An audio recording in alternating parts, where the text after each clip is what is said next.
HOA broke into plant fake evidence, but I'm ex-military and caught it all on hidden cameras. Have you ever felt the chilling violation of your personal sanctuary, the place where you've sought peace and security, only to discover it's been infiltrated and defiled by someone's audacious, self-serving agenda? I'm Sergeant Major David Mac McMillan, retired U.S. Army Special Forces. My home, a modest but meticulously maintained property nestled at the edge of the sprawling, pristine Emerald Ridge Estates community, was my refuge. It wasn't just a house. It was a fortress of solitude, a place where I could finally unwind after decades of service, tending to my extensive collection of rare, exotic plants in my custom-built greenhouse. My property was bordered by a dense, natural tree line, offering privacy and a quiet buffer from the manicured lawns of the estates. Then, Ms. Evelyn Thorne arrived. Evelyn, the newly elected, self-anointed queen of the Emerald Ridge Estates Homeowners Association, saw my natural, somewhat wild property not as a unique landscape, but as an unacceptable anomaly. She was all sharp angles and sharper pronouncements, a woman whose perfectly coiffed blonde hair and designer activewear screamed unapproachable perfection. Her first official act, it seemed, was to send me a curt, imperious letter demanding the immediate remediation of my overgrown tree line and the removal of my unsightly greenhouse. It was, according to her, a visual blight, attracting undesirable wildlife, and a clear violation of community aesthetic guidelines. Her ultimate, thinly veiled demand was for me to replace my natural barrier with a uniform, manicured hedge and to dismantle my greenhouse, effectively stripping my property of its character and my passion. Her tone was dripping with condescension, her words a thinly veiled threat against everything I held dear. She looked at my home, a testament to personal freedom, as if it were a festering wound on the pristine landscape she envisioned. I tried to reason with her, calmly explaining that the tree line was a vital habitat for local birds and small animals, and that my greenhouse was a professional, climate-controlled environment for rare and protected plant species, all compliant with county regulations. I even provided documentation from local botanical societies and wildlife conservation groups, highlighting the ecological benefits of my property. Evelyn merely waved a dismissive hand, her perfectly manicured nails glinting. "Mr. McMillan," she purred, her voice a brittle whisper of disdain. "Your rustic charm is simply not suited for the elevated standards of Emerald Ridge Estates. We are building a community of distinction, and frankly, your wild growth detracts from our property values. The bylaws are clear. All landscaping must be uniform and manicured." Her words, delivered with an air of unassailable authority, left no room for debate. She was not interested in ecology or personal passion. She was interested in control and conformity. The true nightmare began on a crisp autumn morning. I stepped out to check on my greenhouse, only to find a scene of utter violation. The lock on my greenhouse door was tampered with, and inside, several of my delicate, rare orchids had been deliberately knocked over, their fragile blooms crushed. Worse, scattered among my meticulously arranged pots were small, plastic bags filled with what looked like synthetic pesticides and a few dead, common garden snail substances and creatures I rigorously kept off my organic property. Crude signs, emblazoned with the Emerald Ridge HOA logo, were hammered into the ground, declaring my greenhouse under HOA investigation pest infestation and chemical contamination. My heart pounded with a mix of fury and disbelief. This wasn't just an annoyance. It was an act of pure, malicious sabotage, a deliberate attempt to frame me and destroy my precious collection. As an ex-military operative, my instincts screamed. I had long ago installed a network of discreet, motion-activated hidden cameras around my property, a habit formed from years of protecting valuable assets. I immediately accessed the footage. What I saw made my blood run cold. The video, timestamped just after midnight, showed Evelyn Thorne herself, dressed in dark clothing, stealthily approaching my greenhouse. She wasn't just observing. She was actively breaking the lock, entering, and then, with a grim, almost gleeful determination, scattering the dead snails and sprinkling the synthetic pesticides among my plants. At one point, she paused, looked directly at one of my hidden cameras, though clearly unaware of its presence, and muttered, That'll teach him to defy the HOA. This property will finally conform. And then, a chilling detail.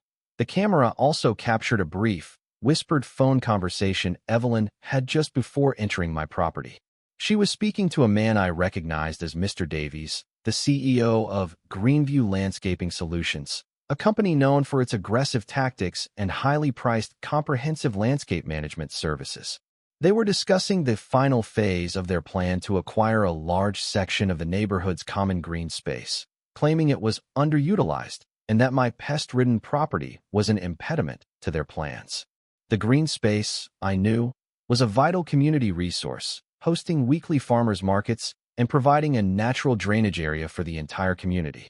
Evelyn's plan was to convert it into a private, members-only golf putting green, with Greenview Landscaping Solutions receiving a lucrative contract for its exclusive access and maintenance.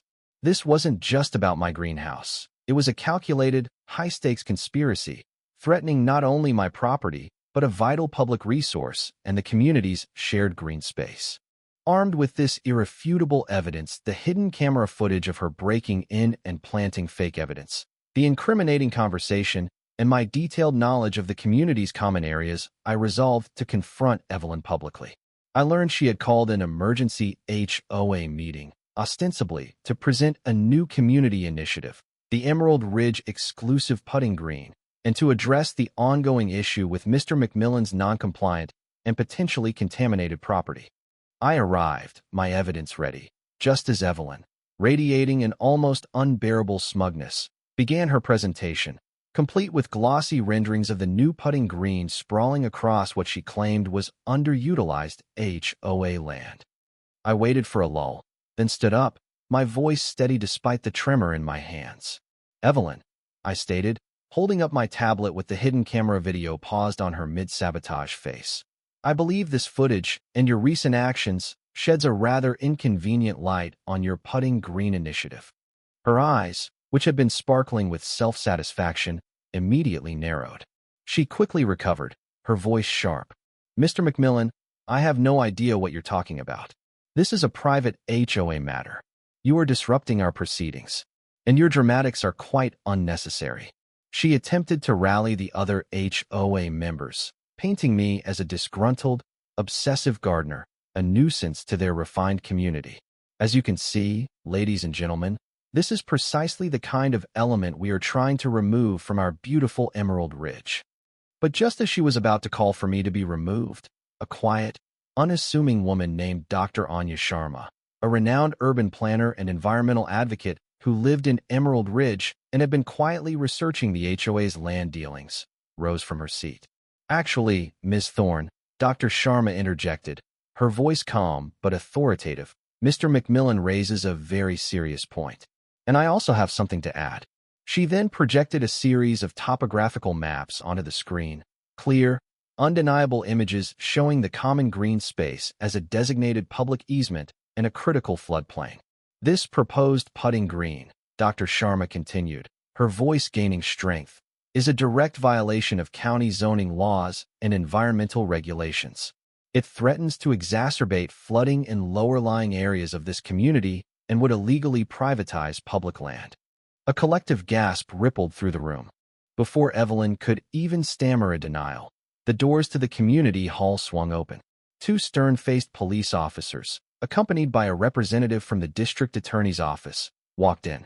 They had been tipped off by Dr. Sharma, who had contacted them after seeing the suspicious activity around my property and confirming my initial suspicions. "Evelyn Thorne," the district attorney's representative announced, his voice devoid of emotion. "You are under arrest for criminal trespass, vandalism, attempted fraud, and conspiracy to commit environmental violations. We have irrefutable video evidence and a full investigation into Greenview Landscaping Solutions and your alleged land deals is underway." Evelyn's face, which had been a mask of carefully constructed composure, crumbled into a terrified, pale mess. Her jaw went slack, her eyes darting wildly around the room, searching for an escape that wasn't there. She stammered, then erupted into a desperate, high-pitched shriek, blaming misunderstandings, overzealous contractors, and a misunderstanding of the land deeds. It was the pathetic wail of a tyrant whose kingdom had suddenly collapsed.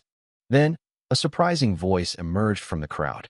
Mr. Peterson, a long-standing, quiet member of the HOA board and a respected local real estate developer, stood up, his face etched with regret. "And Ms. Thorne," he said, his voice trembling slightly, "perhaps you'd also like to explain why you pushed so hard for this putting green project, not for the community's benefit, but because Greenview Landscaping Solutions, the company you're so eager to partner with, is secretly owned by your estranged brother, and you intended to use this deal to secure a massive personal commission and a controlling interest in his future projects, all under the guise of community enhancement." The revelation hung in the air, a final, poisoned arrow. Evelyn had been exploiting the HOA not for the community's benefit, but for her own illicit financial gain and to secure her brother's failing business. The fallout was swift and brutal. Evelyn was immediately stripped of her HOA presidency, her reign ending in public humiliation and a perp walk captured by local news. The police and district attorney's office launched a full-scale investigation, leading to severe fines and criminal charges for trespass, vandalism, environmental violations, and attempted land appropriation. Greenview Landscaping Solutions, facing legal repercussions and public outrage, immediately lost their lucrative contracts and faced a barrage of investigations, leaving Evelyn utterly isolated and financially ruined. She lost her position, her reputation, her social standing, and faced a future of crushing debt and legal battles. Her karma was a public, humiliating spectacle, a direct consequence of her petty tyranny and audacious fraud.